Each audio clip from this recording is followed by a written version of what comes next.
August 10th, 2019. Metropolitan Correctional Center, New York City. A place designed to hold the worst of the worst, drug lords, terrorists, criminals who would never see daylight again. A fortress, a place where no one escapes. And yet, that night, something happened that should have been impossible. Jeffrey Epstein, billionaire, convicted sex offender, the man who knew too many secrets about too many powerful people, was found dead in his cell. Official cause of death? Suicide. But within hours, the world was already questioning the story. Why did the security cameras stop working that night? Why did the two guards fall asleep at the exact same time? Why was Epstein's cellmate suddenly moved just before his death? And why did the autopsy suggest something far more sinister? Some say it was a cover-up. Some say he was silenced. And some believe Jeffrey Epstein never died at all. The deeper you go, the darker the story gets. Because this isn't just about one man. It's about power, corruption, a secret world hidden in plain sight, and the people who will do anything to keep it that way. Welcome to the mystery of Jeffrey Epstein's death. A mystery that may never be solved. Or maybe the truth is just waiting to be uncovered. Before Jeffrey Epstein became one of the most infamous names in modern history, he was something else. A ghost, a mystery, a man no one could fully explain. He had no college degree, yet he landed a job teaching at an elite private school. He had no Wall Street background, yet he maneuvered his way into the world of billionaires. He had no known fortune, yet he lived like a king, owning mansions, private jets, and even his own island hidden in the Caribbean. How? That's the question that still haunts those who study his rise. Some say he was a financial genius. Others say he was a skilled manipulator who knew how to make powerful people trust him. But there's another theory, one that's far more disturbing. A man with no past, but too many connections. The first red flag? No one really knew where Epstein's money came from. He started as a high school math teacher at the Dalton School in New York, a school for the children of the rich and powerful. But Epstein didn't stay a teacher for long, because at Dalton he met Bill Barr's father, Donald Barr, a man with CIA connections who mysteriously recommended Epstein for a high-paying Wall Street job. Just like that, Epstein entered the financial world, working for Bear Stearns in the 1970s. And then, just as suddenly as he arrived, he left. He wasn't fired, he wasn't demoted, he simply walked away, with millions. How does an ordinary man go from being a no-name teacher to rubbing shoulders with the most powerful people on earth? Unless, of course, he wasn't ordinary at all. Epstein's secret empire begins. By the 1980s, Epstein was untouchable. He ran his own private financial firm, but no one really knew what it did. Clients? Unknown. Business strategy? A mystery. Paper trail? Non-existent. Yet his bank account never stopped growing. Then came the private jets, the mansions, the elite connections, CEOs, politicians, even members of royalty. By the 1990s, Epstein wasn't just a rich man. He was a gatekeeper to a secret world, a world where the powerful could indulge in their darkest desires, free from consequences, a world where one man held all the secrets, and those secrets would one day cost him everything. For years, Jeffrey Epstein had lived above the law. He was the invisible hand behind the elite, a man who never should have existed, a figure who slipped through the cracks of justice like a shadow in the night. When whispers of his crimes first surfaced, they were quickly silenced. When survivors came forward, they were met with threats, lawsuits, and payoffs. And when the law finally caught up with him in 2008, when the FBI had over 36 victims prepared to testify, he walked away nearly untouched. A secret plea deal signed in the dead of night buried everything. A slap on the wrist. A mockery of justice. Epstein was untouchable. Or so he thought. But what happens when a man collects too many secrets? What happens when he knows too much about the powerful figures who once protected him? He doesn't just become a criminal. He becomes a liability. And in 2019, the walls around Jeffrey Epstein began to crack. The investigation that wouldn't die for over a decade, Epstein had relied on money, connections, and fear to keep the truth buried. But some people never stopped hunting him. Journalists, whistleblowers, and survivors who refused to be silenced. And then came the photos, the flight logs, the testimonies. Names started appearing, big names, billionaires, politicians, Hollywood elites, even a prince. Suddenly, Epstein wasn't just a predator. He was a key to a much larger conspiracy, one that, if exposed, could shake the world to its core. The night the FBI knocked on his door, July 6, 2019. Jeffrey Epstein stepped off his private jet, fresh from another trip to his island of horrors. But this time, there were no luxury cars waiting for him. Just FBI agents, watching, waiting. And when he reached the airport terminal, they moved in. This wasn't 2008. There would be no secret plea deals. No easy way out. This time, Epstein was trapped. The king of secrets had nowhere left to run. A man who knew too much.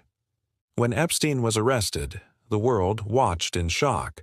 Not just because of the charges, not just because of the monstrous crimes he was accused of, but because everyone knew what came next. If Epstein talked, if he named names, if he opened his black book, the fallout could be catastrophic. For governments, for corporations, for some of the most powerful people on Earth. And then, just 1 month later, he was dead. Suicide, murder, or something even more terrifying. The story doesn't end here. It's just getting started. Metropolitan Correctional Center, MCC, New York City. A fortress of concrete and steel. A place designed to hold terrorists, mafia bosses, and the most dangerous criminals alive. This was where Jeffrey Epstein, the man who knew too much, would spend his final days. Or at least, that's what they wanted us to believe. Because from the moment he entered that jail, nothing made sense. Guards who were supposed to check on him every 30 minutes? They stopped looking. Security cameras that covered every inch of his cell. They malfunctioned. His high-profile cellmate, who was placed there to ensure his safety. He was suddenly transferred out without explanation.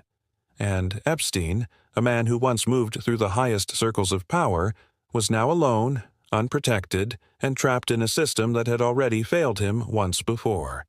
But this time, there would be no escape. A man who feared for his life.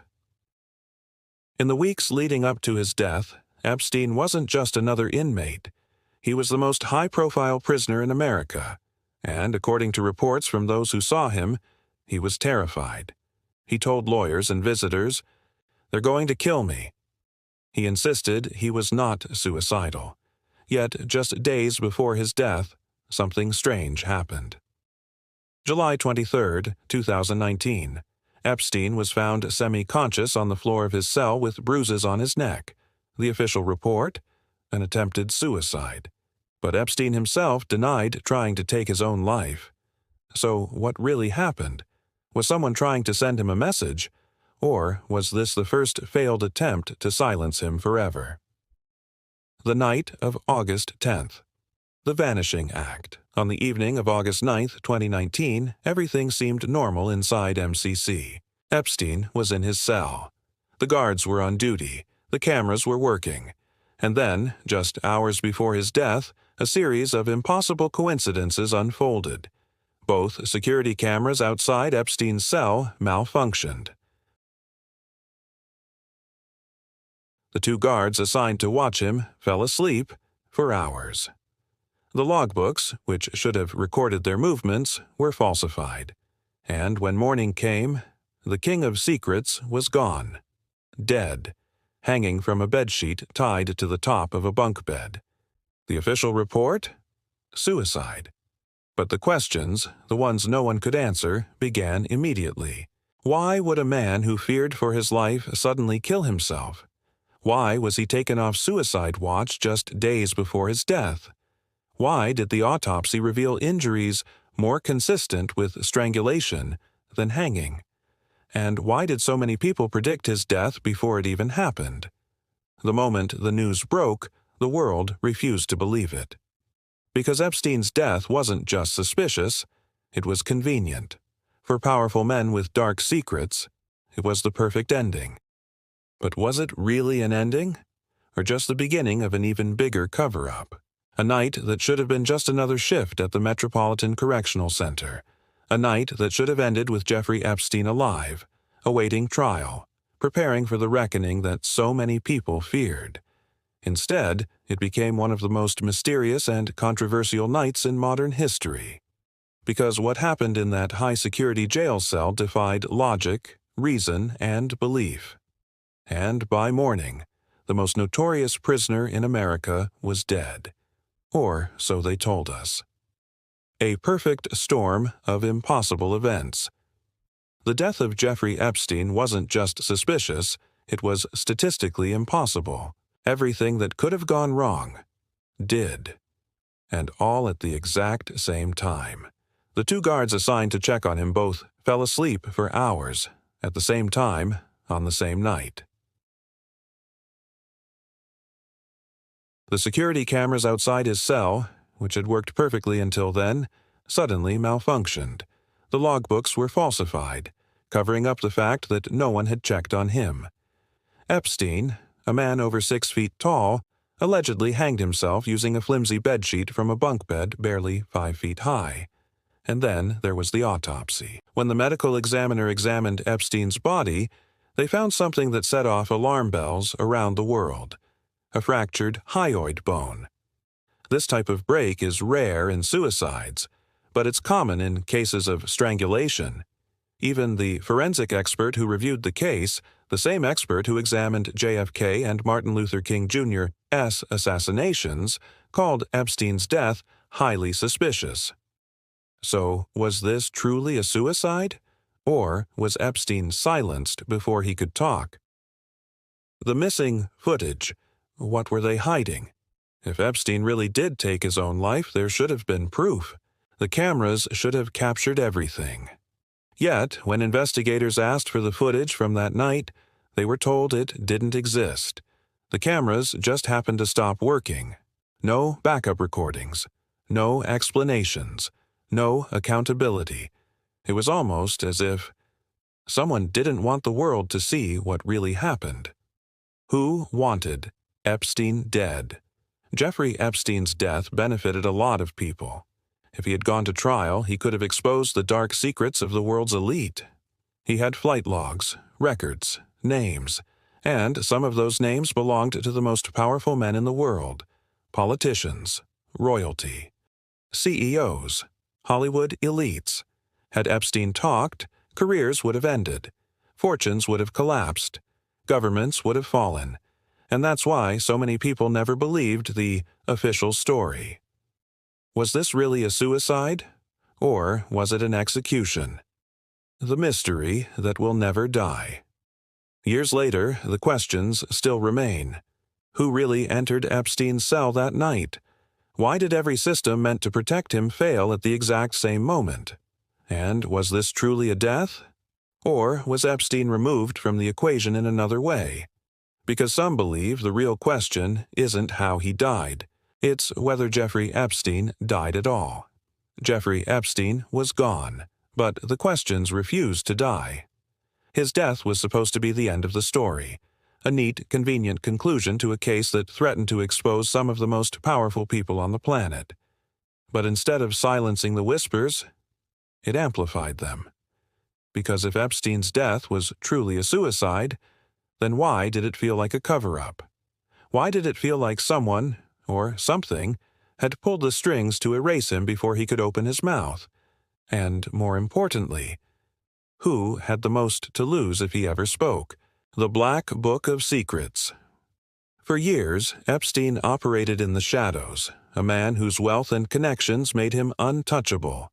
But behind closed doors, he was collecting names, keeping records, documenting who came and went from his properties, who boarded his private jet, who indulged in the horrors hidden behind his lavish mansions.